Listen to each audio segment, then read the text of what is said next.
te dis merci. Humblement, je viens humblement, humblement, te dis merci. Merci Seigneur Jésus.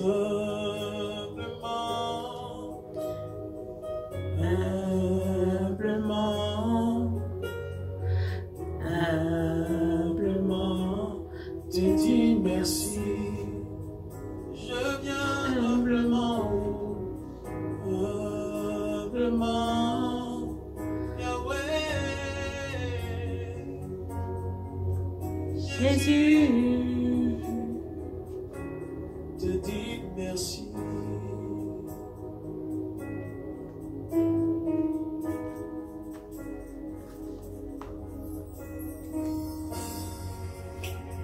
Merci Seigneur. Ensemble, rendons-lui encore la gloire.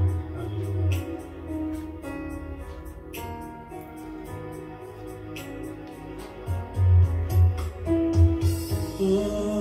Humblement, humblement, Pense à Jésus. humblement, te dis merci pour ton amour, ta fidélité, mon Dieu. Humblement, je viens, Jésus, te dis merci. Je viens humblement, reconnaître ta bonté, ta fidélité. Je viens humblement, te dis merci. Je viens humblement,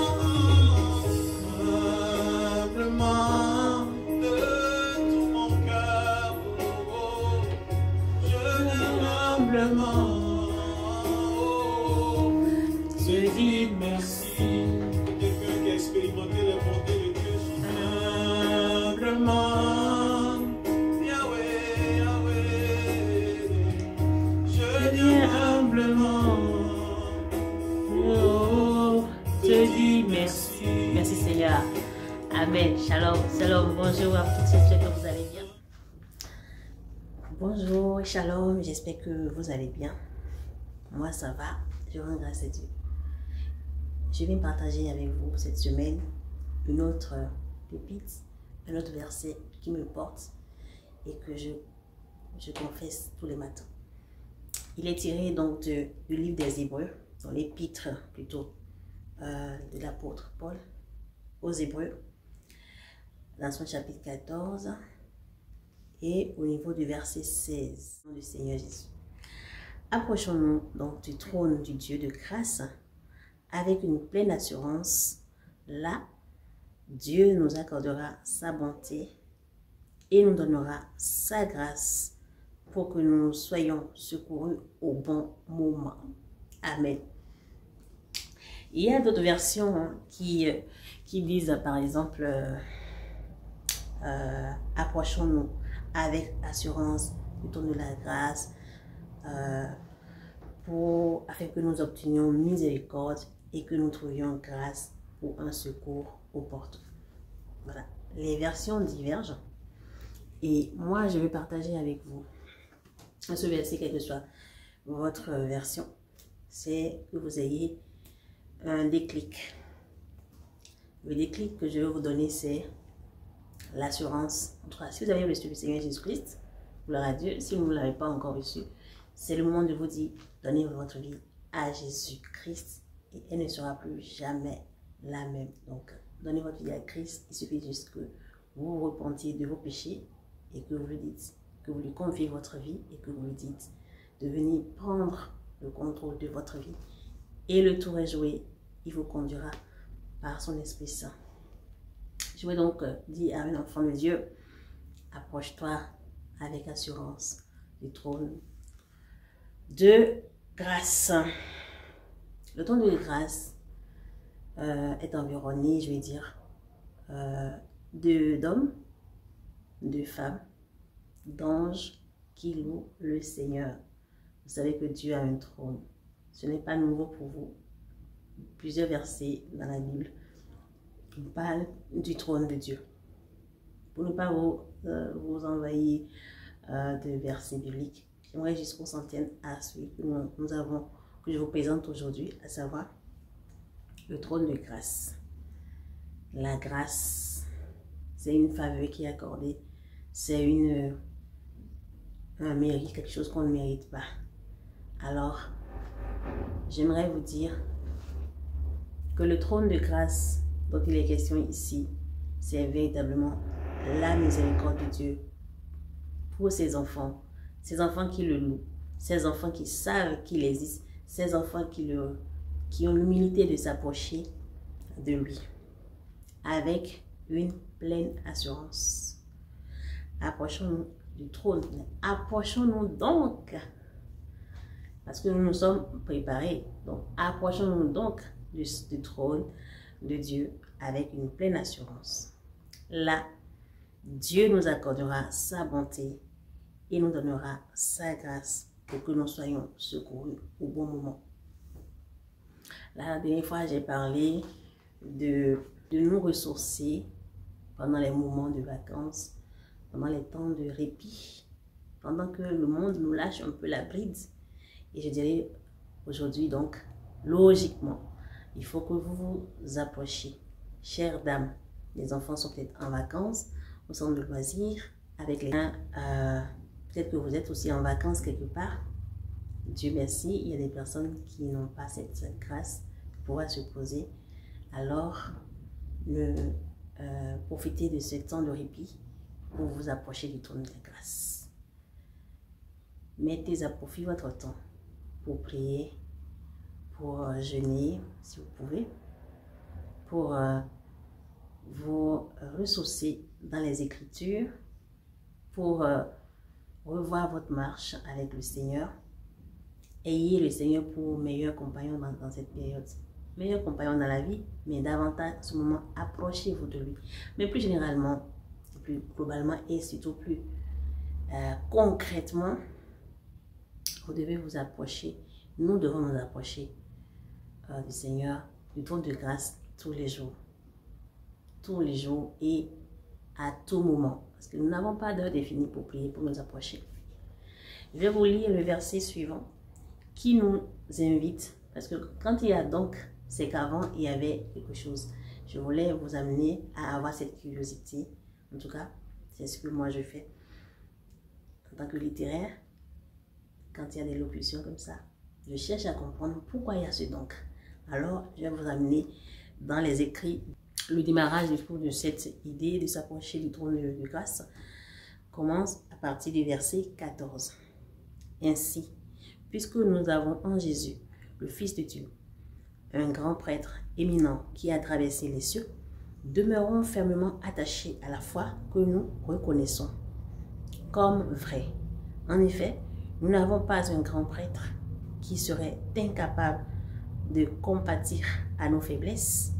Au contraire, il a été tenté en tout point, comme nous le sommes, mais sans commettre de péché. Du coup, nous avons là le verset que je vous ai partagé, le 14-16. Approchons-nous donc. C'est ainsi que moi, j'arrive à mémoriser certains versets. Je prends des versets clés et derrière, je vais chercher l'idée qui débouche sur ce verset clé. Comme ça, j'ai une idée globale de ce que la parole veut dire. Je ne dis pas que mon explication est exhaustive parce que le Seigneur donne plusieurs inspirations. Et donc, ce que je vous dis aujourd'hui, ça peut être autre chose demain, mais c'est toujours la même idée. Et le Seigneur peut nous orienter, donner des inspirations différentes pour comprendre sa parole. En un mot, ne te réserve pas, ne te prive pas de t'approcher de Dieu. Et le moment idéal pour s'approcher de Dieu, en tout cas pour moi, c'est dès le lever du jour. Dès le nouveau commencement, le lever du jour, c'est le nouveau commencement, c'est une nouvelle grâce qui commence. Ainsi qu'un enfant de Dieu puisse sortir de sa maison sans prier, par exemple, sans s'approcher du trône de grâce pour puiser les bontés de son Père. Moi, je ne conçois pas cela. Et pourtant, j'étais aussi comme ça. Comme beaucoup de personnes sont encore comme ça. Parce qu'on s'est réveillé tardivement ou parce qu'il y a un événement qui vient tout de suite nous relancer dans une nouvelle journée. Nous devons donc anticiper, nous lever tôt, prier et toujours trouver le temps de confier, de démarrer sa journée avec l'aide du Seigneur. Et aussi, parce que je suppose que nous travaillons, nous avons des activités et que nous ne pouvons pas continuellement rester dans la présence de Dieu. Ce qui serait bien, ce qui est bien, c'est de pouvoir le soir s'aménager un temps pour se ressourcer au pied du Seigneur. Pouvoir venir déposer ses fardeaux de la journée, pouvoir avec sa famille rendre grâce. Ainsi, il est plus... Voilà, c'est ainsi qu'il sert aux enfants de Dieu, à un enfant de Dieu, responsable de pouvoir avoir Dieu dans les différentes programmations de la journée. Cela n'exclut pas les prières dans la journée, moins de manger évidemment, avant de faire une petite sieste, ou bien avant un rendez-vous, avant un coup de fil, avant de rencontrer un client, avant d'aller à un rendez-vous d'entretien par exemple. Donc nous pouvons prier à tout moment, mais réservons des moments clés pour que ces moments soient des moments que personne ne nous arrache. Je vais prendre l'exemple de Daniel. Daniel, comme c'est présenté dans son livre, c'est quelqu'un qui a travaillé, qui a servi des rois à Babylone. Et Daniel a toujours eu ces moments de prière, ce qui a valu la colère de ceux qui étaient païens, parce qu'ils ne comprennent pas cette fidélité à ce Dieu, à un autre être autre que leur roi chéri. Daniel ne se souciait pas de leur incompréhension. Il se contente de prier matin, midi et soir. Ce qui veut dire que je nous encourage à avoir non des routines à la façon du monde, mais de nous approcher avec joie. Non seulement avec assurance, mais avec joie. L'assurance, c'est de savoir que c'est la foi. De ne pas venir au pied de Jésus, au pied au moment de prière, en étant déjà défaitiste. Tu n'es pas sûr que ta prière va être souci. Alors tu réduis ce Dieu à un Dieu fainéant, à un Dieu qui n'écoute pas, qui n'exauce pas. Et notre Dieu est un Dieu de victoire. Donc viens aussi humblement avec l'humilité du cœur.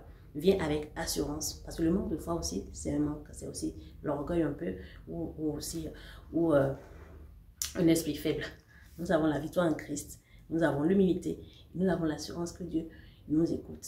Et si nous n'avons pas notre réponse maintenant, cette réponse peut se faire plus tard. D'ailleurs, on ne vient pas toujours pour prendre des réponses. On vient parce qu'il est ainsi, il sied ainsi que notre Seigneur soit glorifié, puisqu'il nous fait du bien en tout temps, à tout moment. Il est miséricordieux, généreux dans sa bonté. Et nous lui devons, en retour, cette marque de fidélité dans la louange et dans notre approche d'adoration. Alors, donc, soyez des adoratrices du Seigneur. Soyez toujours là où il vous attend. Là où il ne vous attend même pas. Soyez toujours là, comme Marie, au pied de Jésus. Je prie que cette parole puisse trouver la place dans votre cœur. Je rends grâce à l'Éternel et je vous dis à la prochaine, au nom de Jésus-Christ de Nazareth.